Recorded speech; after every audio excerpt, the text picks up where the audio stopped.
Nunca achei que uma lembrança da infância pudesse doer tanto tempo depois. Mas, até hoje, quando penso naquele sábado, ainda sinto aquele aperto no peito, o mesmo de quando eu tinha 13 anos e acreditava que nada poderia dar errado. Naquela época, futebol era tudo para mim. Eu vivia com uma bola debaixo do braço e sonhava em ser atacante do Flamengo um dia. A escola onde eu estudava, em Niterói, organizava um torneio interno entre as turmas, e o meu time tinha conseguido chegar à final. Era o jogo mais importante do ano, e para mim, o mais importante da vida. Eu morava com meus pais, mas o meu pai trabalhava em um depósito de materiais de construção. Ele sempre saía antes de eu acordar e voltava exausto, cheio de poeira, com aquele cheiro de cimento e suor que, de alguma forma, me dava conforto. Quando contei para ele sobre o jogo, ele suspirou e disse, com tristeza no olhar: "Filho, eu queria muito estar lá. Mas vou estar trabalhando. É sábado, e é meu turno." Eu entendi. Ele nunca mentia para mim. Mas minha mãe, ela sorriu e me abraçou forte. "Eu estarei lá, meu campeão. Pode contar comigo." Aquelas palavras ficaram gravadas na minha cabeça como um gol no último minuto. Eu sabia que o trabalho dela no escritório às vezes consumia todo o tempo, mas dessa vez, ela prometeu. E eu acreditei. Durante toda a semana antes do jogo, eu vivia só para aquilo. Treinava com meus amigos, revia os lances que poderia fazer, e à noite deixava o uniforme dobradinho na cadeira. A camisa branca com listras azuis, o short já meio gasto, e as chuteiras que meu pai comprou de segunda mão, mas que para mim eram melhores do que as do Neymar. Na sexta noite, quase não consegui dormir. Ficava imaginando o momento em que entraria em campo e procuraria minha mãe na arquibancada. Eu via a cena na cabeça, ela acenando, sorrindo orgulhosa, gritando meu nome. Antes de dormir, passei na sala e vi ela no celular, respondendo mensagens do trabalho. Perguntei, meio tímido: "Mãe, você vai mesmo, né?" Ela levantou os olhos e sorriu. "Claro que vou, filho. Já te prometi, não foi?" E naquele momento, eu nem desconfiei que aquela seria a última coisa que eu queria ouvir. Guardei a bola ao lado da cama, como se fosse um amuleto. Fechei os olhos, e juro que adormeci sonhando com os gritos da torcida, com ela nas arquibancadas e com a sensação de que, finalmente, eu teria algo para deixar meus pais orgulhosos. Mal sabia eu que o dia seguinte seria bem diferente do que imaginei. Acordei antes do sol nascer. Ainda lembro do cheiro do café vindo da cozinha e do barulho suave do rádio que minha mãe sempre deixava ligado na CBN. Era sábado, mas o clima em casa parecia de segunda-feira, aquela correria silenciosa, como se o tempo estivesse fugindo. Minha mãe já estava de roupa social, o cabelo preso, e o celular vibrando sem parar sobre a mesa. Mesmo assim, ela sorriu quando me viu. "Bom dia, meu atleta." "Dormiu bem?" Assenti, meio nervoso, tentando esconder a ansiedade. Ela serviu meu café e disse: "Hoje é o grande dia, hein? Tô orgulhosa de você." Essas palavras me encheram de energia. Eu queria acreditar que tudo daria certo, que ela estaria lá, me vendo jogar. Enquanto eu tomava o café, o telefone dela tocou novamente. Ela atendeu rápido e sussurrou algo sobre planilhas e reunião com o pessoal do setor. Quando desligou, me olhou e soltou um suspiro. "Talvez eu precise resolver algo rápido no trabalho antes do jogo. Mas vai dar tempo, tá? Prometo que chego lá antes de começar." Meu coração apertou por um segundo. "Promete mesmo, mãe?" "Prometo, meu amor." Eu não perderia isso por nada. Eu queria acreditar. E acreditei. Pouco depois, meu pai passou pela cozinha, com o uniforme azul e o crachá pendurado no pescoço. "Filho, boa sorte, viu? Joga com o coração. E grava o jogo na cabeça para me contar depois", disse, me dando um tapinha no ombro.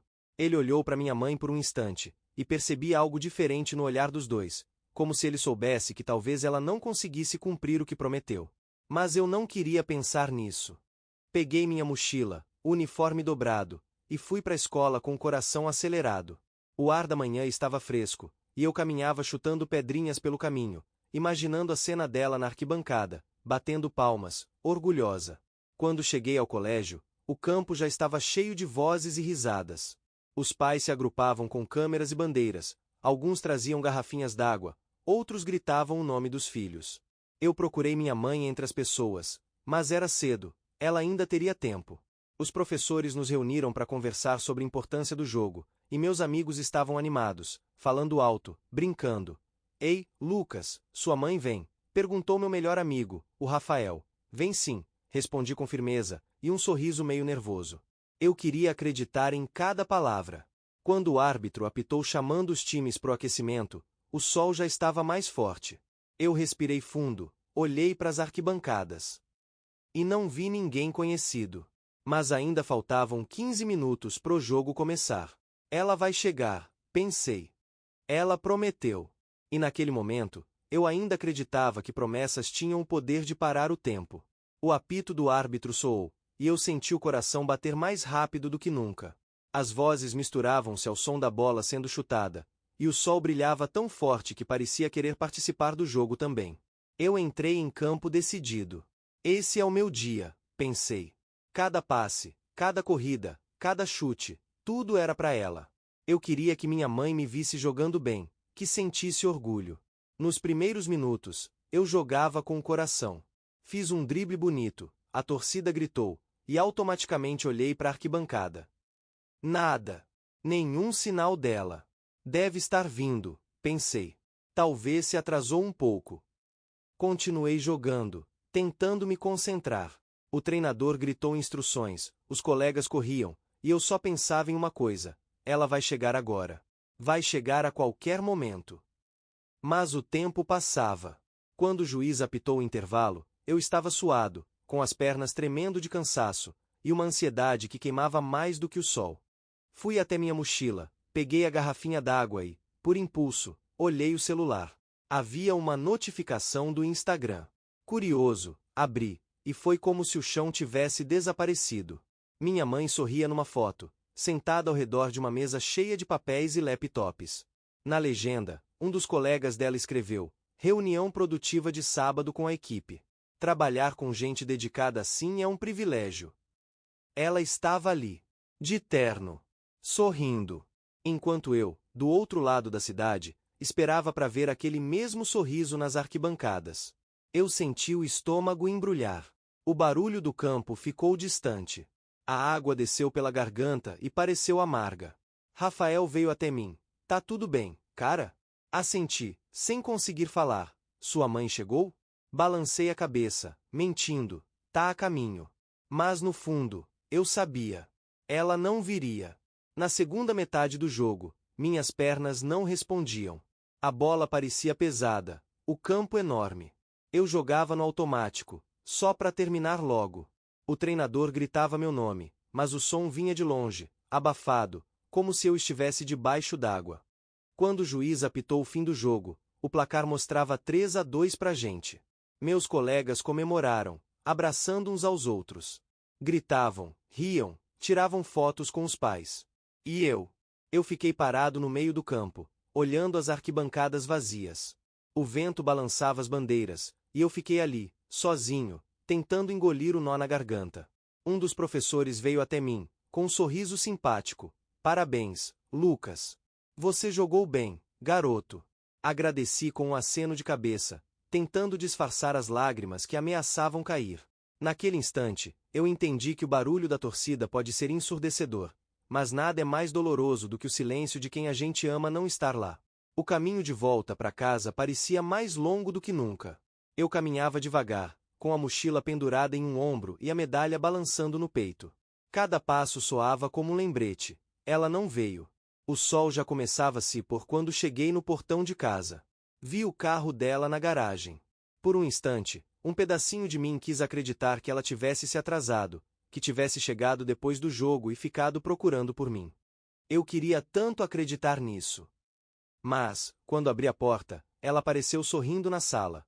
Filho, disse, animada, desligando o notebook. Como foi o jogo? Fiquei parado, com o uniforme suado e as chuteiras cheias de barro. Foi tudo bem, respondi, sem olhar muito para ela. Ela se aproximou, tentando me abraçar, mas eu dei um passo pro lado. Desculpa, meu amor. Surgiu uma reunião de última hora. Eu tentei sair antes, mas não deu. Você entende, né? Essas palavras soaram como uma repetição vazia. Você entende, né? Como se fosse minha obrigação entender, como se fosse fácil aceitar. Tudo bem, mãe, respondi baixo. Eu entendo. Mas eu não entendia. Eu só sentia um vazio. Fui pro meu quarto, larguei a mochila no chão e me sentei na cama. A medalha ainda pendurada no pescoço. Tirei devagar e fiquei olhando para ela. Um pedaço de metal dourado que, até algumas horas atrás, significava orgulho, e agora parecia só um lembrete do que faltou. Minha mãe bateu na porta. Posso entrar? Não respondi. Mesmo assim, ela entrou. Sentou na beira da cama, mexendo nervosa nos dedos. Eu sei que você tá chateado. Mas às vezes a gente precisa fazer sacrifícios, filho.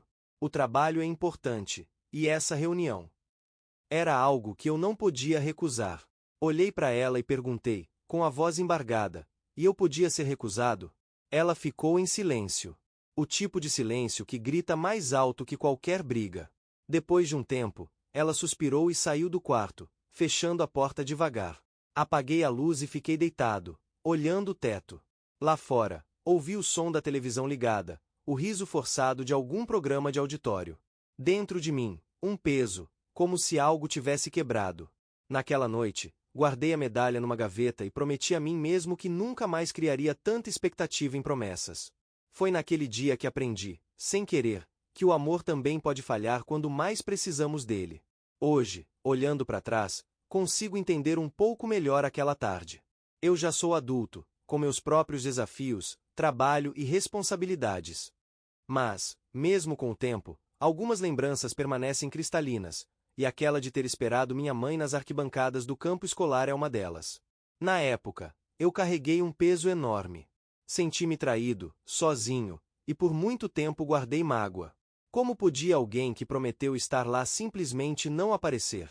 Minha frustração não era com meu pai, ele nunca pôde ir, sempre esteve preso ao trabalho, e eu entendia isso.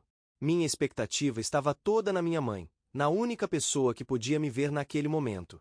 Com o tempo, aprendi a olhar para a situação com mais empatia. Minha mãe não era má, nem indiferente. Ela se perdeu entre responsabilidades, prazos e medos de não conseguir prover tudo o que achava que eu precisava. Mas o que eu precisava mesmo naquele sábado não eram coisas materiais ou conquistas profissionais. Eu precisava dela ali, presente, vibrando comigo. Alguns anos atrás, mostrei para ela a medalha daquele jogo.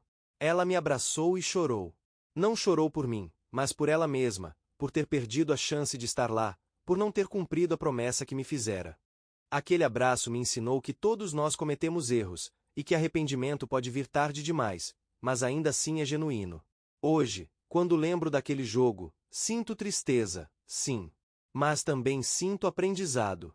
Aprendi que esperar demais das promessas de alguém pode doer, e que os pequenos gestos de presença, atenção e afeto valem mais do que qualquer compromisso profissional ou social. Pais, se puderem levar uma lição disso, estejam lá. Estejam presentes. Porque o trabalho pode esperar, os compromissos podem ser adiados, mas a infância, os momentos de orgulho e de amor compartilhado, esses não voltam. E, olhando para trás, eu finalmente consigo dizer: mãe, eu te amo, e ainda assim, aprendi a lidar com aquela ausência. Mas nunca esqueci o que realmente importa.